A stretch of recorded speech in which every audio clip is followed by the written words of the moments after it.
Você vai fazer o que você? Só chegar e sentar, né? Vamos tentar Delicado. conversar aqui um pouquinho, prosear. Vamos falar, né? Como Só é não que pode vai, mentir. Como é que vai a vida? A vida vai, né? Você ainda continua trabalhando ou você fica só em casa jogando videogame e assistindo Friends? Então, queria, mas Friends saiu da Netflix, né? Agora tá na outra... E How I Met Your Mother? É ruim. É melhor Friends. Você é um cara de pau, vamos embora. Ah não, cara. Verdades são ditas. E aí, beleza? Eu sou Anderson de Oliveira, eu sou professor de linguagens. Saudações, estudantes, eu sou o professor Jussier de História e hoje a gente tá aqui para fazer uma pergunta muito importante ao professor Anderson.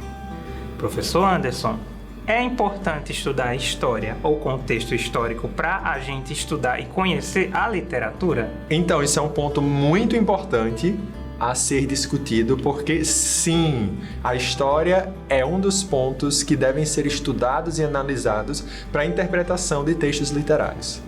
Claro que a gente entende que o texto literário ele traz uma abertura grande para as relações interpretativas, para o desenvolvimento da compreensão do texto, a gente desenvolve essas questões da imaginação e de outras percepções, mas para que a gente possa ir mais profundo nas relações de compreensão do texto, o contexto histórico ele é primordial, porque nós vamos entender algumas formações de pensamento, algumas estruturas da história e também a gente consegue conhecer a história através do texto literário, até porque os escritores eles são frutos também do seu momento histórico. Então, com certeza, a história é muito importante para o desenvolvimento literário.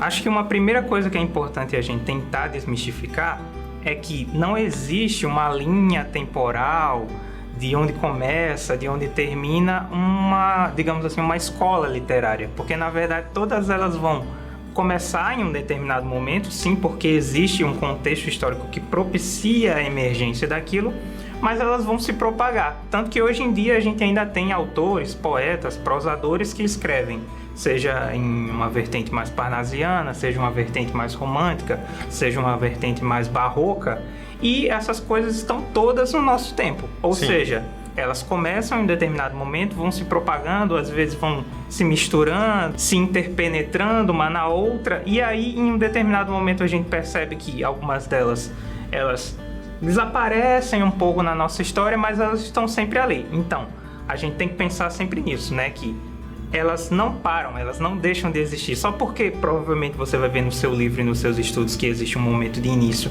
e um momento de término para aquela escola literária, não significa que ela acaba ali.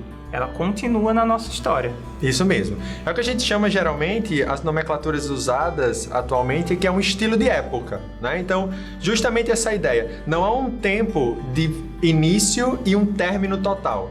Até porque há um período em que certas características elas são amenizadas e outras são acentuadas. É isso que faz essa marcação. Mas todo o período, todos os períodos, todos os séculos, nós temos a retomada de características, a ressignificação de características vivenciadas nesse contexto histórico que a gente vai utilizando de acordo com as épocas. Então não há essa certeza, né? Igual a gente vê, por exemplo, o romantismo acabou em 1850.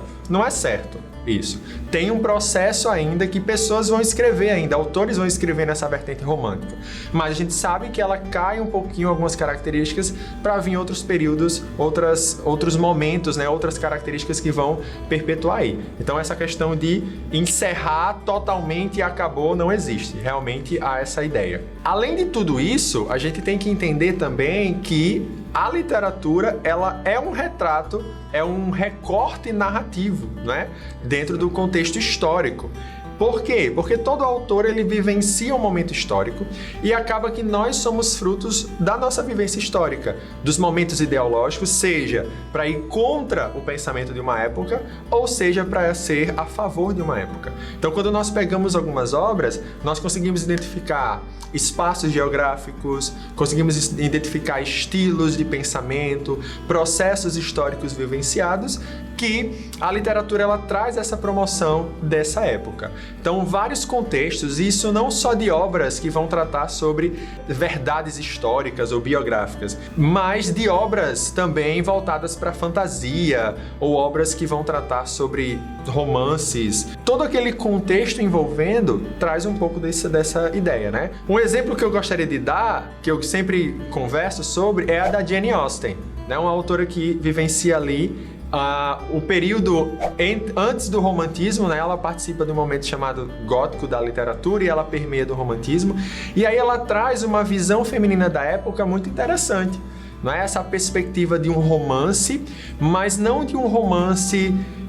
posso usar essa palavra piegas, talvez, não é? Mas ela traz toda uma ambientação de um olhar de como a época observava essa ideia, né, das mulheres, do casamento, e ela traz uma perspectiva nova. Eu diria até que é uma perspectiva audaciosa para a época dela e principalmente por ela ser mulher. Né? Numa época em que mulheres não deveriam escrever nesse detalhe.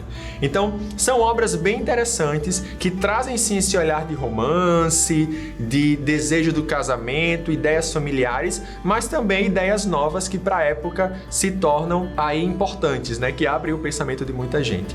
E aí outras obras são desenvolvidas, como o próprio Drácula, por exemplo.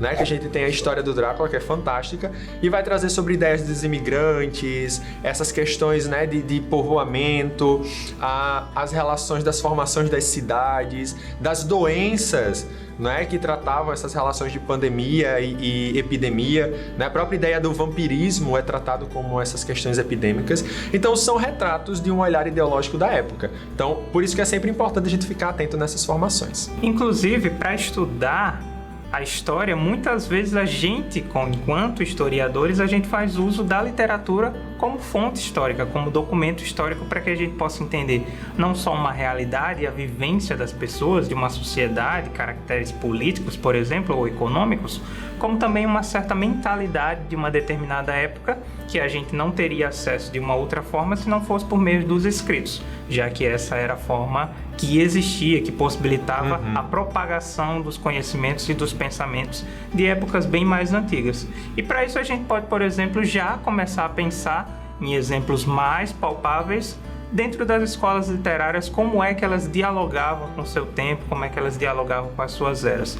Por exemplo, a gente pode pensar no contexto do humanismo. O humanismo, ele vai surgir basicamente ali numa época meio que de transição entre o final da Idade Média e o início da Idade Moderna. Então a gente tem ali o final daquela era onde imperavam os reinos isolados e onde começa a se reformular aquela ideia, aquela hegemonia de uma pessoa centrada no poder, que a gente vai chamar, dentro da Idade Moderna, de absolutismo.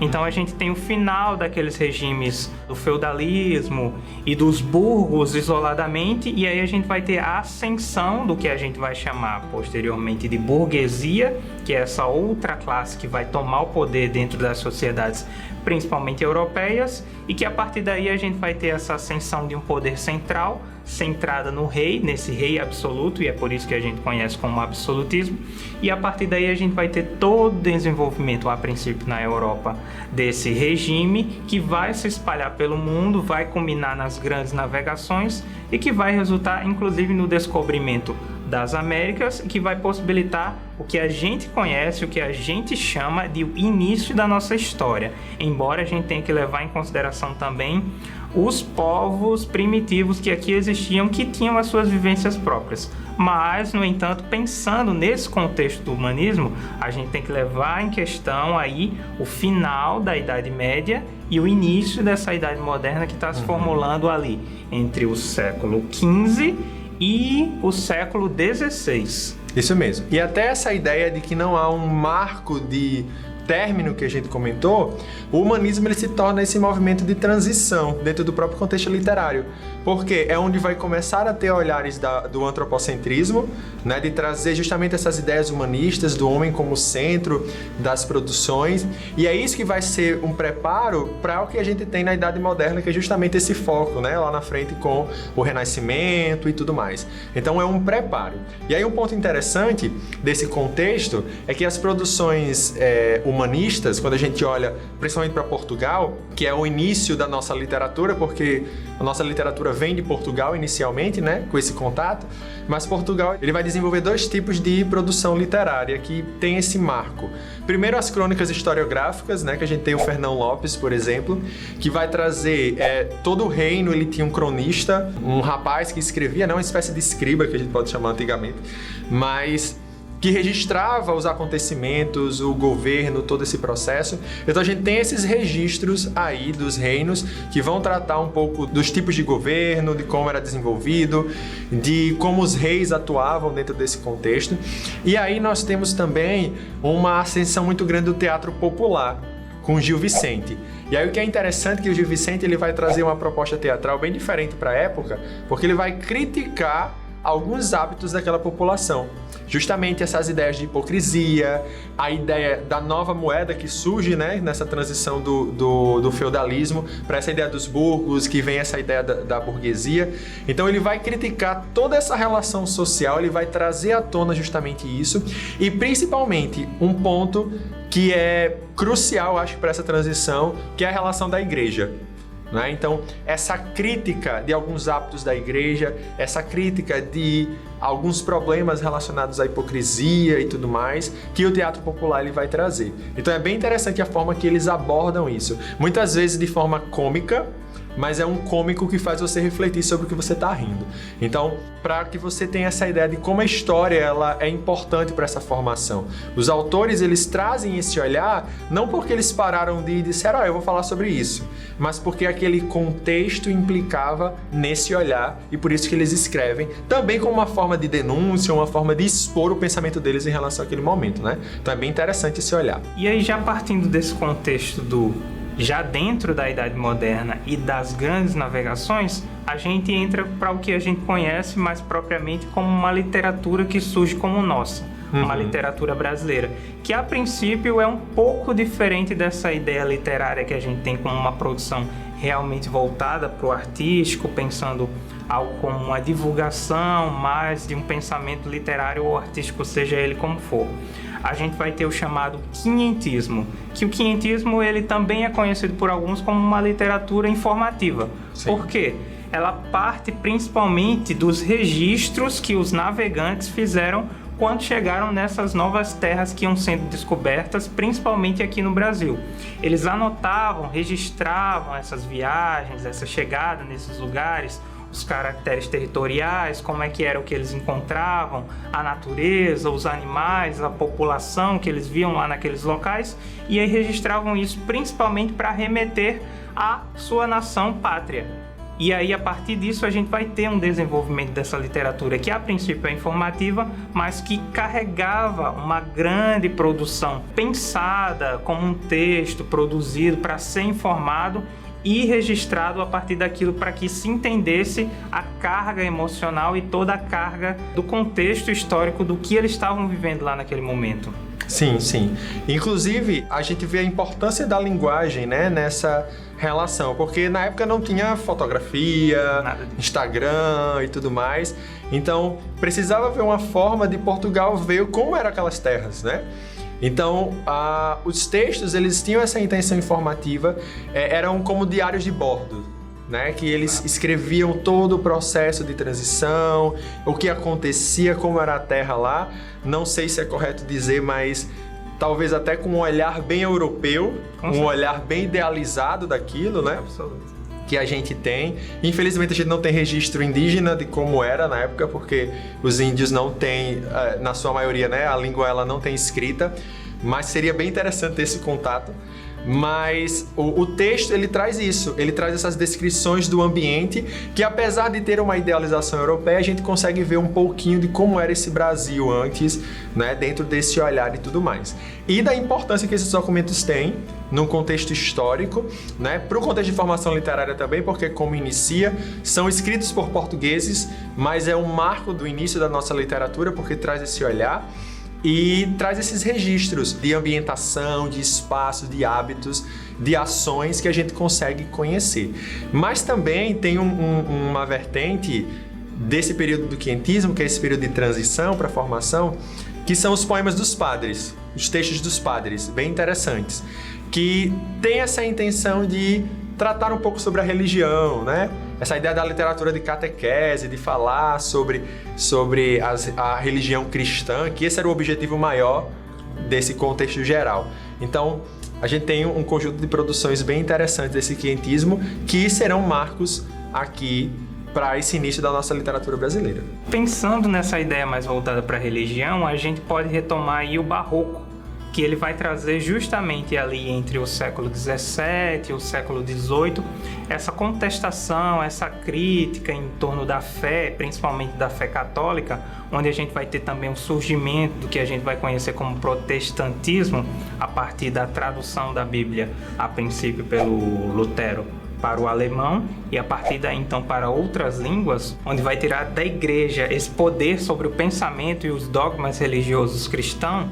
A gente vai ter a possibilidade de trazer para outras pessoas, não para todo mundo ainda, sim, mas para outras pessoas essas outras formas de pensar e praticar a religião.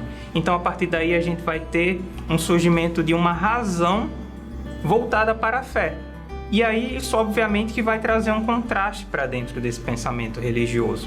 E aí a gente vai ter, dentro do contexto barroco, seja ele dentro da literatura, seja ele dentro da escultura, esse repensamento, digamos assim, da fé, da religião católica e essa dúvida, essa luta do homem contra esse ser que ele vive dentro da religião. E aí a gente vai ter, a partir da religião católica, a partir da fé, a partir da expressão religiosa de cada um, esses contrastes entre luz e sombra, entre o sangue e o puro, o branco e o preto, e aí tudo isso vai se expressar nessas formações artísticas que vão surgir dentro desse movimento que a gente conhece como barroco. Isso. Nada mais barroco do que aquelas cenas de desenho do anjinho com o diabo aqui, e você querendo fazer alguma coisa e o anjinho vai dizendo e o diabo vai dizendo outras coisas ali, né? Mas a gente traz esse conflito interno entre essas duas ideologias. A ideia da igreja e a ideia antropocêntrica, né? Do homem ali. E essa questão dessa dúvida, ela traz uma expressividade muito grande para o barroco. Tanto é que eles pegam a característica do Renascimento, né? As características artísticas, e eles adicionam a expressão. Então tudo no barroco é muito expressivo, é muito exagerado. Se você quiser chamar seu amigo ou sua amiga de exagerado, é só chamar ele de barroco. É uma forma artística de dizer, né? Então é tudo muito exagerado, é tudo muito intenso. O barroco, ele é intenso. E a gente consegue ver isso nas artes visuais, nas artes plásticas, como contexto geral. Nós conseguimos ver expressões de cenas bíblicas, muitas vezes, ou de cenas do cotidiano, com essa expressividade muito grande, né? A gente lembra aí, por exemplo, do Caravaggio, um dos autores, um dos artistas mais famosos dessa época. Tem o Rembrandt também, que é o meu preferido, mas nós vamos ter essa relação. E na literatura, nós temos alguns autores que trazem justamente essa expressividade e esse conflito com a presença, por exemplo, de algumas figuras de linguagem, como o paradoxo, como a antítese, né? Como a hipérbole, por ser muito intenso nas coisas. Então os autores, eles trazem isso. Só que um ponto interessante que vai relatar justamente esse conflito de duas ideologias é o leque de temáticas que a gente tem nesse período, né? Então, por exemplo, nós temos um poeta muito famoso dessa época chamado Gregório de Matos, o Boca do Inferno, né? Esse nome, esse apelido, você já deve imaginar que ele era uma pessoa muito fácil de se lidar, mas ele tem um leque de produções, de poemas muito interessantes, muito bem formulados. Vale atentar que o barroco, eles tinham uma atenção muito grande para a estética, então a estética era extremamente preciosista, né, no geral. Então o Gregório de Matos, ele produz sonetos com temáticas muito diversas. Então ele fala desde atributos da divindade de Deus até a questões eróticas, ao conflito do homem de pecar e se sentir mal, há ideias, por exemplo, há críticas do que as freiras faziam com os padres na igreja. Então, olha só essa dicotomia temática, né? Então, ele era um rapaz muito polêmico, mas ele traz poemas que retratam um pouco dessa vivência histórica da época, um pouco dessas vivências e do que ele experimentava, né? Inclusive, nós temos poemas do Gregório que vão tratar até sobre uma descrição do cenário da Bahia da época, que era onde ele vivia. Então, olha só a importância dessa literatura na produção da reflexão, na produção de criar imagens sobre um momento no qual a gente não viveu, mas a gente acaba experimentando esse gostinho dos autores, né? No contexto geral. Então você pode ver que a história e a literatura, elas estão integradas. Não há literatura sem história, não há história sem literatura, porque a literatura é um registro também. Puxei sardinha para mim.